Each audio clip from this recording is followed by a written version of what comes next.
What is synchronicity? Is there such a thing as a meaningful coincidence? Greetings mortals, a capital day to you all. I'm your host Simon. Welcome back to the library of Gnosis. Nature is not mute, it is man who is deaf. Terence McKenna.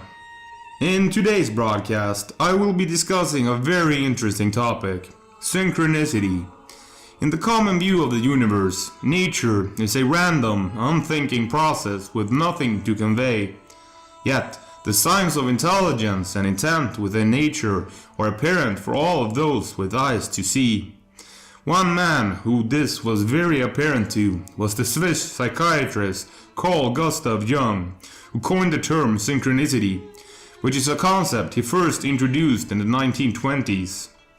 It holds that events are meaningful coincidences if they occur with no causal relationship, yet seem to be meaningfully related. Synchronicity is derived from the word synchronous as coinciding in time and the Greek word chronos translating to time. He proposed the idea that when multiple meaningful occurrences happen, it is not a coincidence, but a type of psychological and spiritual experience intended to guide your soul force into motion.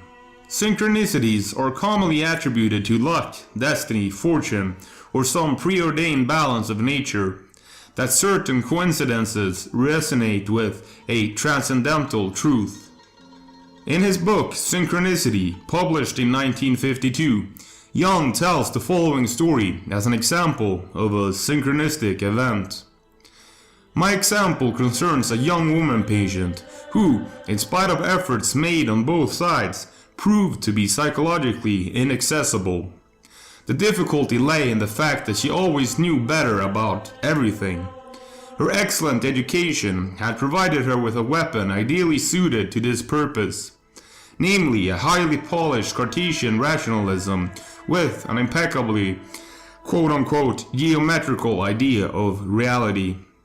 After several fruitless attempts to sweeten her rationalism with a somewhat more human understanding, I had to confine myself to the hope that something unexpected and irrational would turn up, something that would burst the intellectual retort into which she had sealed herself.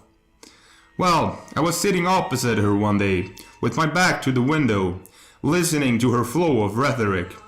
She had an impressive dream the night before, in which someone had given her a golden scarab, a costly piece of jewelry. While she was telling me this dream, I heard something behind me gently tapping on the window. I turned around and saw that it was a fairly large insect that was knocking against the window pane from outside in the obvious effort to get into the dark room. This seemed to me very strange.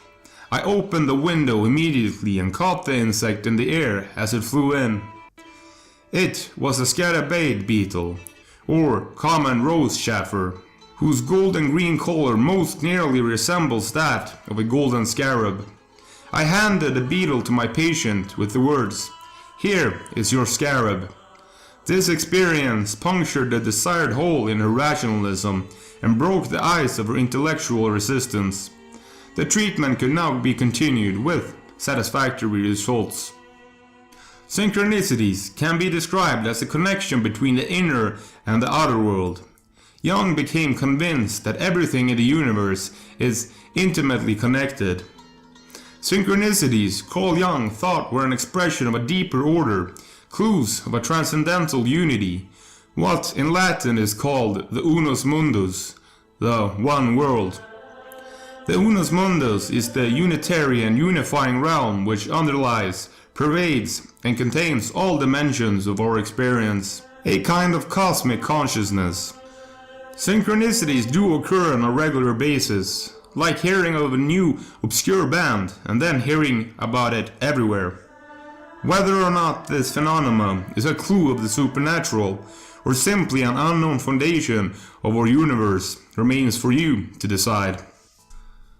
As above, so below, as within, so without, as the universe, so the soul. Hermes Trismegistus. Another well-known example of synchronicity is the true story of the French writer Émile Deschamps, who in 1805 was treated to some plum pudding by the stranger Monsieur de Fortgibou. 10 years later, he encountered plum pudding in the menu of a Paris restaurant and wanted to order some, but the waiter told him the last dish had already been served to another customer, who turned out to be Fortgibou.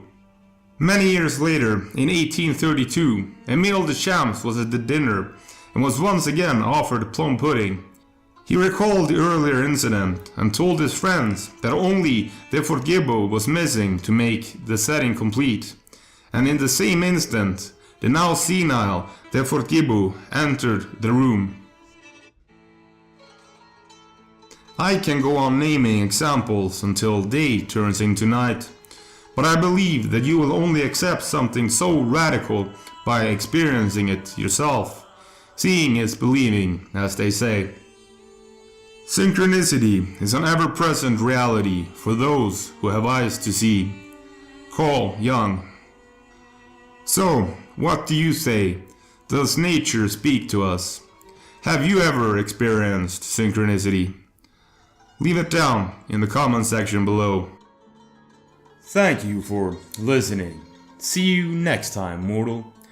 Remember to hit that bell button to stay notified. Subscribe for more Red Pill content.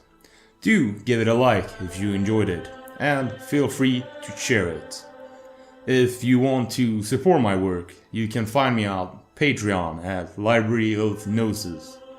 You can find me on YouTube, Facebook, and Bitchute at Library of Gnosis.